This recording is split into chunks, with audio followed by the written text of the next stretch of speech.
What should a diabetic do if he gets COVID infection?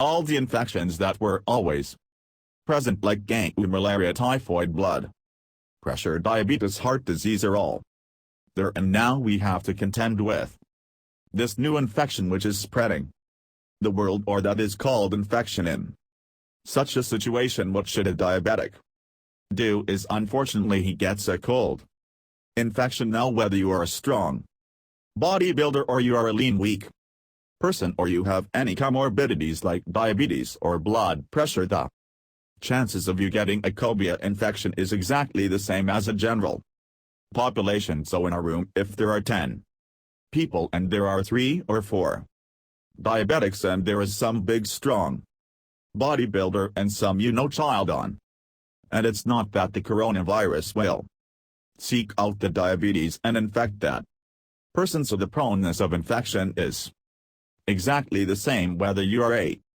diabetic or you do not have a diabetic. Now, what happens in a diabetes is that the diabetes is an inflammatory condition, what is called as free oxygen radicals are responsible in a liability for causing lot of inflammation in the body, inflammation in the blood vessels, the kidney, heart muscles, soft tissues, joints, etc. And COVID-19 infection also was through the steam oxidizing mechanism that is a free oxygen radicals.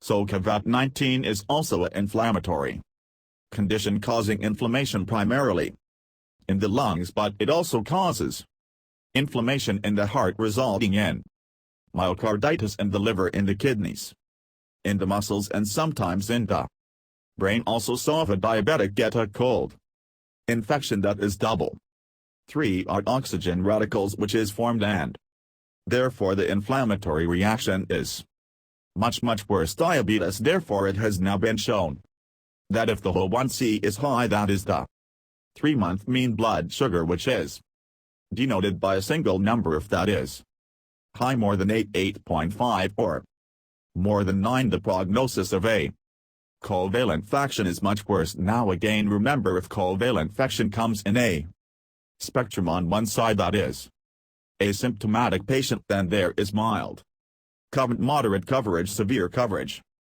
which can lead to what is called acute respiratory distress syndrome, or a ARIAS, that might lead the patient to go on a ventilator that may prove fatal, which happens in a small proportion of COVID infection. Now, if a person in diabetic, he may also still gain either early symptom and infection, or mild or moderate or severe infection. It's not that being a diabetic makes him suddenly prone to getting severe infection. That is determined by the immunity of the person to COVID infections. So if the immunity is good, that specific immunity is good, then he might get an asymptomatic or a mild infection. If the diabetic get a moderate or a severe infection, the inflammatory reactions that we discussed is much worse, and therefore the complications of inflammation is much worse, and a lot of complication of the uncontrolled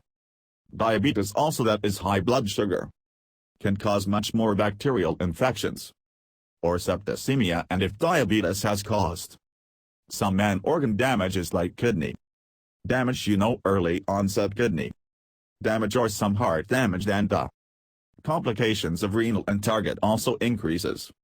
Now, what has happened in this situation of lockdown for a diabetes? 3 or 4 factors has to be enumerated here. One is that the person is sitting at home, and that is flies, that is a lot of snacking which is taking place. So a diabetic is eating much more, and that is why as much rises. Second thing that happens is that because of the lockdown, he is not going out, is not walking, is not exercising, and that is why the calorie burning is less. That is contributing to a rise in blood sugar.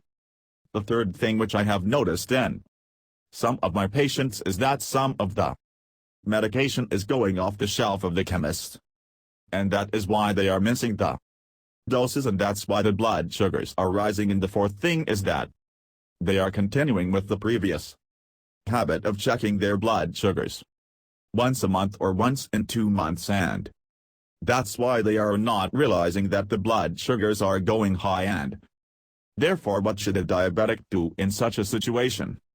Number 1, he should consciously cut down on the calorie intake. He should consciously take low glycemic index food. Low calorie, low sugar, high protein, low fat diet, but the well-balanced style. He should probably online consult with his doctor or dietitian to plan a new diet schedule during this long donkey. Secondly, it is important to immediately form an exercise schedule at home itself. For example, step jogging or maybe dancing with music on, or press-ups, bench press-ups and push-ups.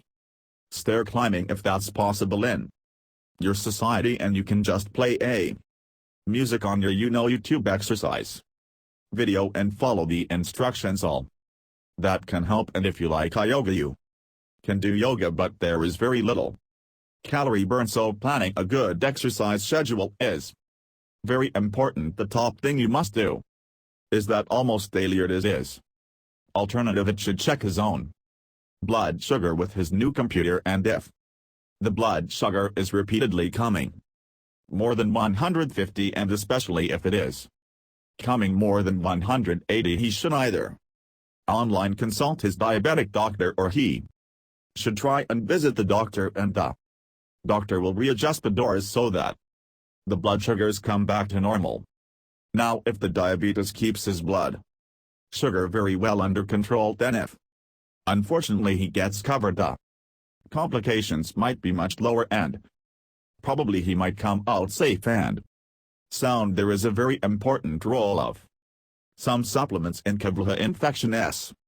There is a role which has been found of vitamin D, some role for vitamin C, and antioxidants like glutathione and acetylcysteine, and many other multivitamins. None of these are 100% proven, but yes, something which helps you decrease the free oxygen radicals, which are called antioxidant, along with multivitamins and mineral supplementation is recommended in old infection, and especially so for a diabetic with caval infection. These are some of the preparation which has good antioxidants and multivitamin supplements which can be used by diabetics.